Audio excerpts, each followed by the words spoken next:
Hello guys, welcome to Ramta Solutions and welcome to your lesson on vertical projectile motion. This video begins your past paper series of vertical projectile motion.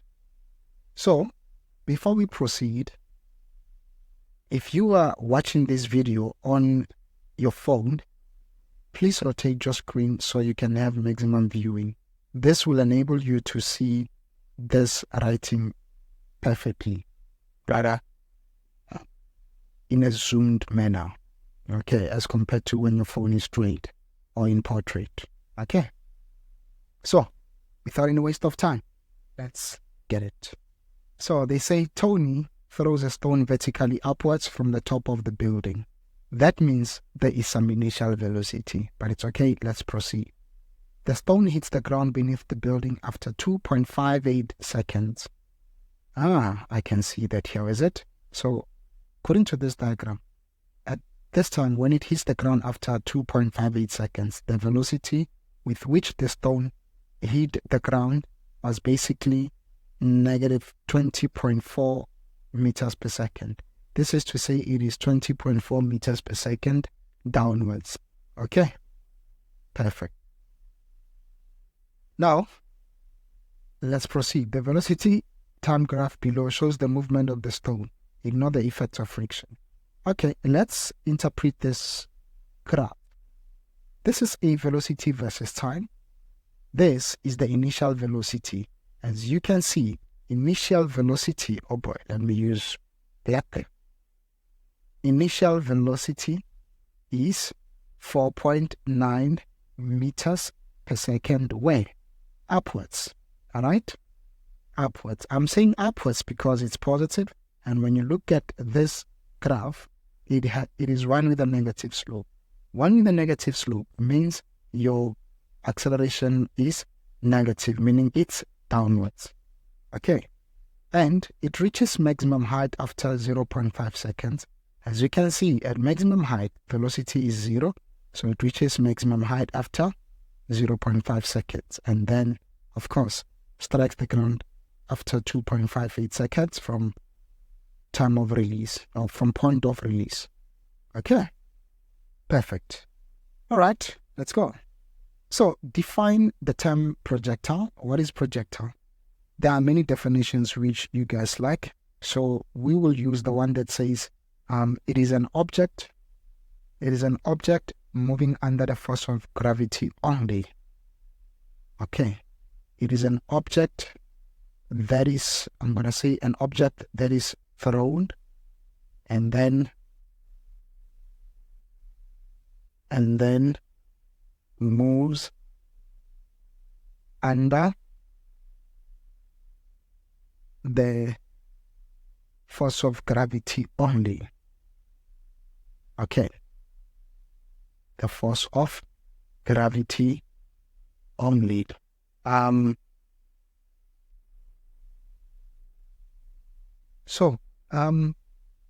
think there are many reasons because you see, with the definitions, sometimes there's a bit of ambiguity that can come from it. When I say an object that is thrown, one can say, are you saying that when an object is dropped, it will then not move under gravity? You see now. So we will then say, forget this. Let's just say it is an object that moves. Okay, it is an object that moves under the influence of gravity only. Okay. Okay, it is an object that moves under the influence of the force of gravity only, or an object that moves under the force of gravity only. Okay, because when you say thrown, one can ask you, what happens when it's dropped? When you say drop, what happens when it's, for example, there's a definition which I like. It says an object upon which the only force acting is the force of gravity. That's the perfect example. Okay, that's the perfect definition.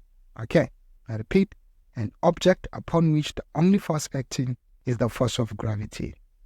Okay, perfect. So it's an object that moves under the force of gravity only. And that's a projectile. All right. Moving on. Number 2. Determine the acceleration of the stone without any calculations.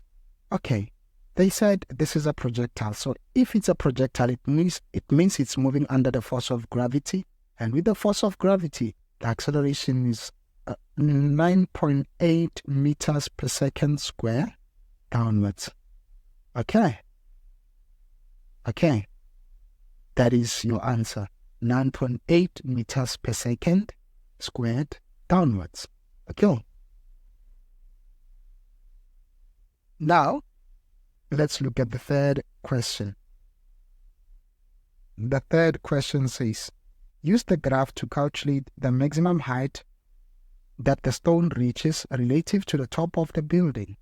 Equations of motion may not be used to calculate the answer. That is a strict order. Equations of motion may not be used to calculate the answer. It's okay. So we will say maximum height. Oh boy. We will say maximum height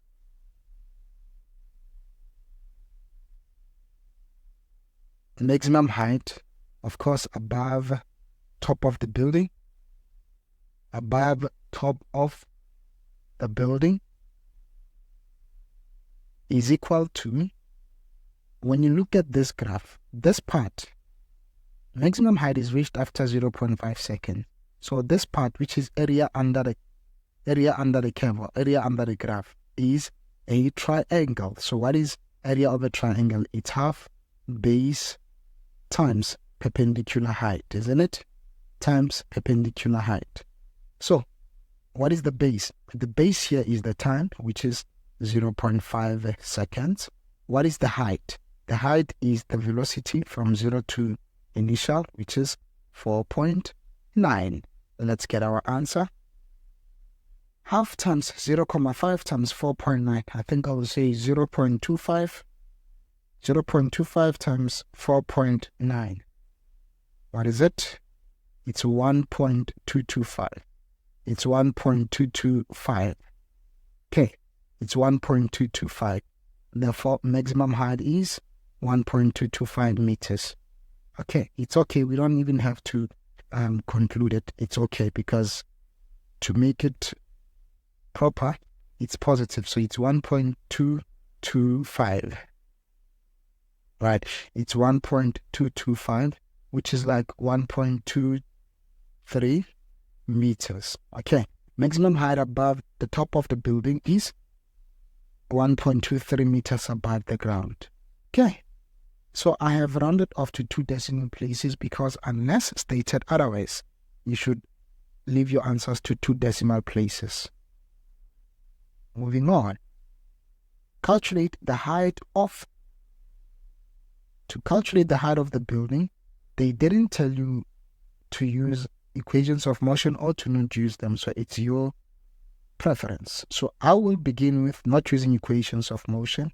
I will say height of the building. Okay, height of the building.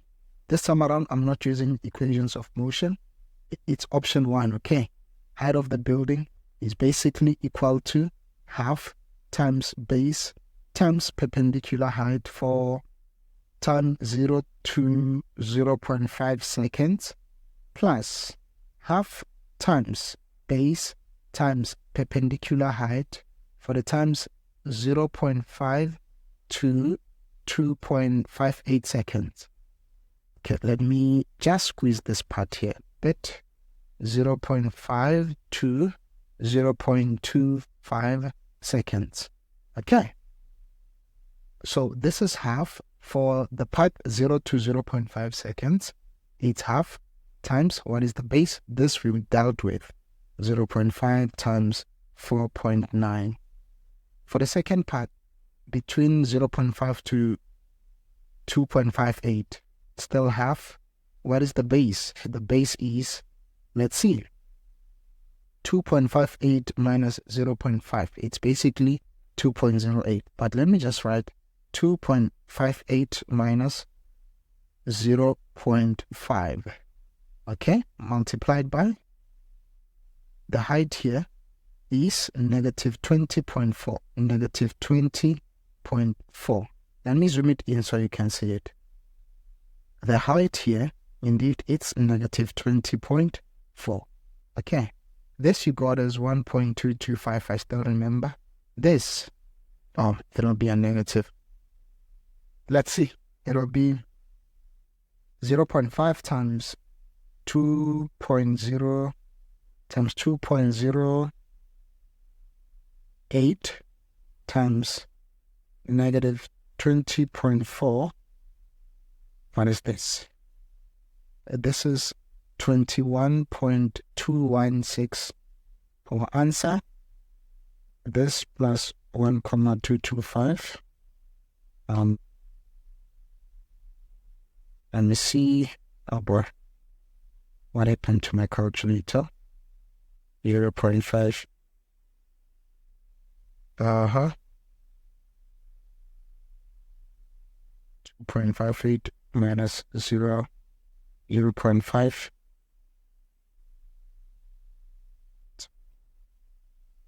Let me confirm that 20.4, right?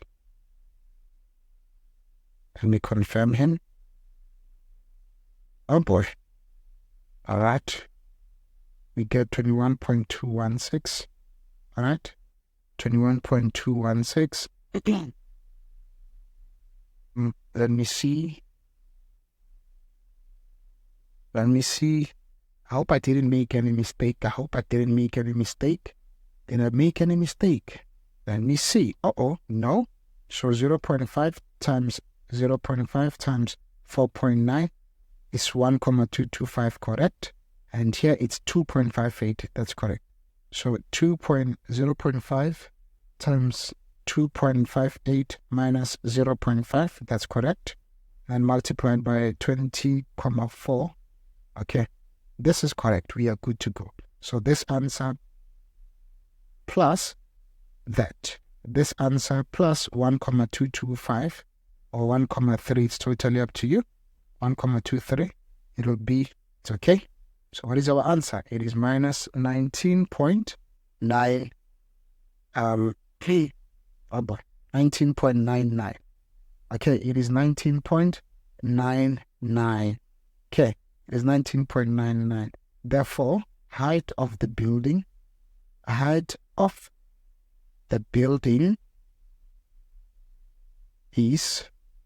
19.99 meters. Okay, the values that you are going to get may be slightly different with your decimals, but they are still gonna be the same. Okay, they are still gonna be the same. Okay, so let's try method 2. Okay, let's try method 2. I'm gonna try method 2. So method 2, I'm going to use equations of motion. I'm gonna use delta y equals vi delta t plus half a delta t squared. Again, I'm choosing upwards as positive. Okay, I'm choosing upwards as positive. So what is our initial velocity? Our initial velocity was basically positive 4.9, isn't it? It was positive 4.9. What is the time? The time is 2.58 plus half negative 9.8, negative because we said positive upwards is positive and gravity is downwards, so it'll be negative 2.58 squared. Let's see. 4.9 into 2.58 plus negative 4.9 into 2.7 2.58 square. Let's see. Okay, so what is this? So here our answer is simply negative 19.97. Therefore, a height of the building is 19.97 meters. Look at it. If you were to round it off to, say, a whole number, it is roughly 20 meters. All right, it is roughly 20 meters. The same occurs here because this one is 0.99 and that one was 0.97. Okay, it's okay. This occurs because of the rounding errors that we may make sometimes, but we didn't make any. So we are good to go. Do not despair when you get such an answer. Okay, they are roughly the same, so you are good to go. Right? Perfect. Question 5. Question 5 says, sketch the corresponding position versus time graph for the stone while it is free falling. Use the top of the building as your reference. So, we have said that here you expect a position versus time. You expect a parabola that's frowning.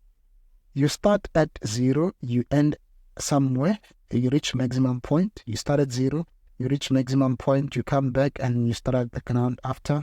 This is time in seconds after 2.58 seconds. And this is your time 0.